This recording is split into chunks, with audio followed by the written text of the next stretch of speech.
Greetings, wrestling fans! Welcome back to the channel. Today we're going to be talking about Monday Night Raw, the December 12th episode. So, let's get right to it, shall we?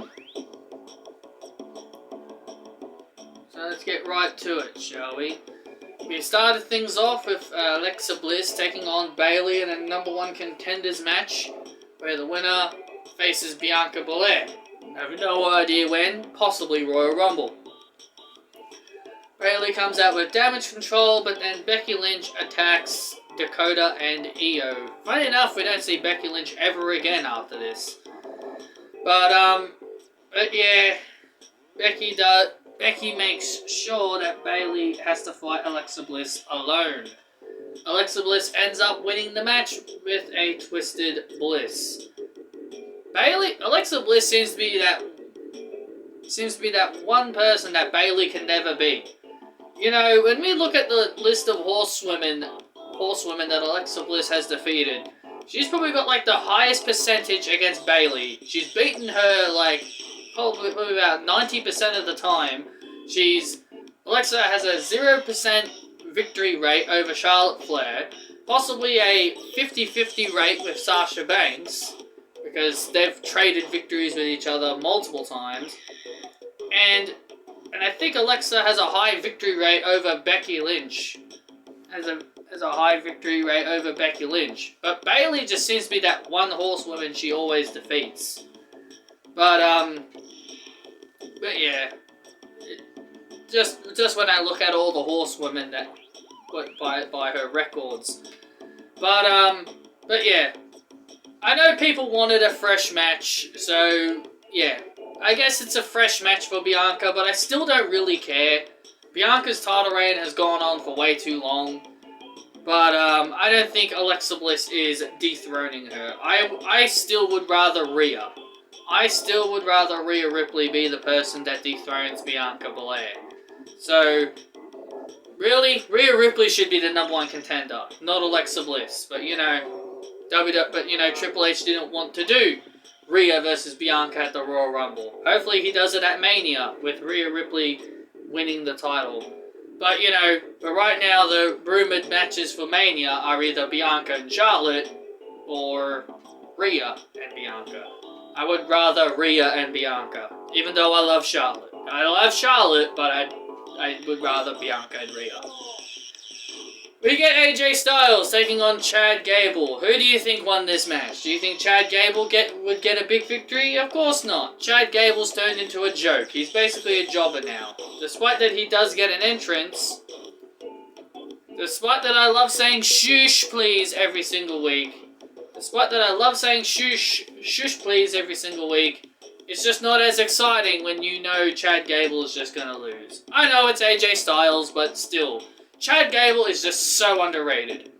If he's not pushed in 2023, I'll be super disappointed in Triple H. Chad Gable absolutely deserves a push.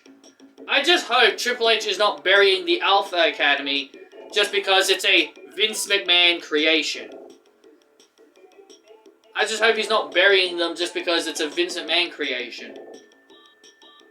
They're just so entertaining. How can you not push them? It doesn't matter if Vince McMahon created it. Just use it to its potential. God, I remember loving Chad and Otis when they were Raw Tag Team Champions. And I loved their feud with RK Bro. But they've just become so useless ever since that moment. And it's a real shame. It's a real damn shame. The Judgment Day take on Street Profits and Akira Tozawa. Yeah, freaking Akira Tozawa is getting matches on Monday Night Raw. I mean, no disrespect to Akira. I mean, no disrespect to Akira. He definitely deserves it because he's been through a lot. He's been a jobber his whole career, but that's also the problem. He's been a jobber his whole career. How are the fans going to care about Tozawa? How are you expecting the fans to care about this guy when The fans have seen this guy as nothing more than a joke, possibly his entire career. It's crazy how Triple H actually is... Like, I appreciate Triple H for trying to give somebody else a chance, but I don't know, man. I just don't know. I mean, like, fans just don't care for Akira. He's got some talent. He's the stamina monster. But, you know, I just can't see the fans really caring. Speaking of things that I don't care about, we get Johnny Boring. We get Johnny Boring, Johnny Lame, Johnny I don't give a shit about you. He decides to be in the Christmas spirit. He decides to be in the Christmas spirit. And he and Dexter Lumis start passing t-shirts around. Listen, I like Dexter Lumis, but I feel but him being with Johnny Gargano is just making me lose interest. Why can't Dexter Lumis be his own guy? He never needed Johnny Gargano. What happened to what he did in NXT when he was just a silent painter? When he was just a silent painter. It was always a bit weird when he did a lot of paintings on NXT. What happened to that Dexter Lumis? Where is that Dexter Lumis? Why can't he be that Dexter Lumis? But no, for some stupid reason, he has to be the Dexter Lumis that was freaking married to Indy Hartwell. He has to be the Way version. Johnny Gargano didn't like Dexter Lumis, even in NXT. Johnny didn't even like Dexter in NXT, even when he married Indy Hartwell. Come on, Triple H. Are you serious? I'm supposed to believe Dexter and Johnny are good pals? They never liked each other. Johnny never liked Dexter, even when he married Indy Hartwell. But no, we're supposed to believe they're good pals. Johnny can understand a creepy guy, even though he didn't like the creepy guy hanging around with Indy Hartwell. Come on, this is stupid. I don't like it. It's stupid. It's stupid. I don't like it. Dexter should be his own guy. Same thing with Indy Hartwell. For months, all I see people wanting is Indy Hartwell called up to Raw and to be in The Way with Johnny and Candace and Dexter. Oh, reunite her with the family. No, thank you. No, thank you. I don't want her with the family. The family can do their own thing. Johnny can do his own thing. Candace can do her own thing. Dexter can do his own thing. And Indy Hartwell sure as hell can do their own thing. We do not need to see shit that we saw in NXT on the main roster. I'm sorry, the fans are not going to care. And I hear people say, oh, give it time. Fans will care. Fans will care in due time. Just give it time. How long have they been back? 3 months? It's been a few months, and the fans still don't care. The fans still do not care. But we gotta give it time. But apparently we gotta give it time. Fans will eventually care. The tiny balls thing has run its course. Yes, it is funny. Yes, it is funny to say Miz's balls are tiny, but when you jam it so much, it gets very irritating. And why is this feud even still continuing? Why is this feud with The Miz and Dexter Lumis still continuing is beyond me. I thought this whole feud was because Dexter couldn't get his money and Miz wouldn't give him his money. He got his damn money. Why do we need this feud to continue? It's ridiculous. It's ridiculous. But we're going to get another match between Miz and Lumis next week. And people apparently want John Morrison. I've heard people want John Morrison to return and help The Miz next week. Listen, I'm a Johnny Morrison guy. I've always been a fan of him. But no, can we not reunite John Morrison with The Miz, please? If I remember correctly, the last time we saw John Morrison in WWE, didn't The Miz turn on him? Because he got jealous of him? So why should Johnny Drip Drip all of a sudden help out The Miz? Why should he help The Miz? I don't know. You know, fantasy booking on the internet 101. That's fantasy booking on the internet 101. Then we get Io Skye taking on Candace LeRae, and I'm sorry to upset anybody, but this was absolutely not a banger. People were super excited for this match, treating it as like, oh, this is going to be the best thing we've ever seen. Look, this ain't NXT TakeOver, Toronto, or whenever they fought each other in NXT. This match was the weakest match out of all of their matches. This didn't have that TakeOver feel when they fought each other in NXT. It didn't. It just didn't. It just didn't have that same feel. It never had. It never had that same feel.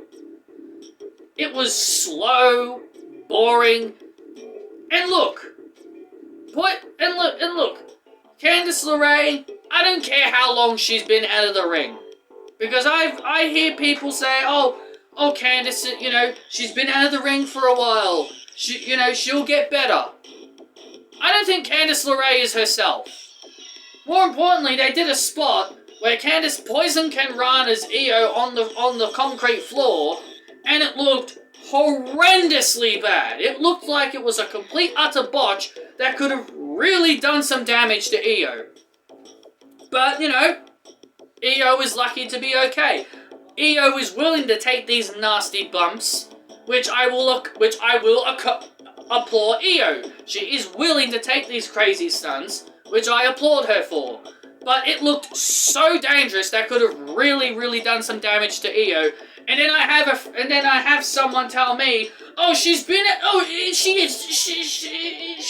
the ring for a while. Like she hasn't wrestled in ages. Of course she's gonna make a couple of mistakes. I'm sorry, but that's no excuse. To say that this person had ring rust is no excuse. I remember when Brie Bella and Nikki Bella came back briefly in 2018 and they still had ring rust, and then Brie kicked Liv Morgan in the face, and then people called Brie Bella dangerous, and then people were like, oh, she hadn't been in the ring for a while, and then people were like, nah, she's reckless, she shouldn't belong in the wrestling ring. If she hasn't wrestled in ages, she should stay the heck out of the ring. I remember when that happened. I've seen wrestlers who haven't wrestled in ages come back and they make mistakes. And it just doesn't make them look good. Yes, Candace is a good wrestler, but she's not as good as she used to be. She's not as good as she used to be anymore. And I've given it enough time. I've let it go for a couple of months about Candace.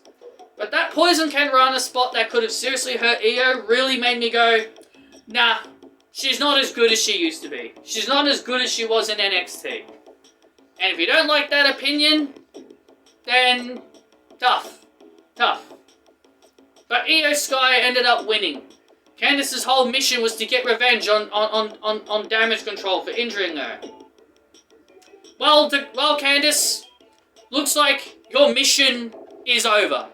Your mission is a fail. So, you lose. Your mission is over. Unfortunately for you, you have failed. Elias honors Matt Riddle. I'm sorry, I do not want Matt Riddle to be honored at all. This absolute flog shouldn't be honored for anything. And apparently, the reason why he was taken off TV is because he suffered a wellness policy, and this is the second time he has been. Apparently, this has been the second time he has been taken down, but with something like this. And I remember, and yes, you do cop a 30-day suspension, and then you cop a 60-day suspension, and then a 90-day suspension, and then you get fired. But I remember Jeff Hardy immediately getting fired for these wellness policies because he didn't want to take rehab. So how come Matt Riddle isn't fired for doing the same thing? Oh, he's probably taking rehab. That could be why, Patrick. Maybe he's taking rehab. Okay, but still, wrestlers have been fired for this. But, it's Matt Riddle. Because apparently, the company likes him so much that they don't want to fire him. If I was WWE, I would fire him on the spot. But I'm not WWE, am I? I'm just some idiot Australian fan that just gives his opinions on social media. And then after Elias does his honour for the original Bumhead, Matt Bumhead, he ends up getting his ass kicked by Solo Sikoa. I don't mind Solo Sikoa.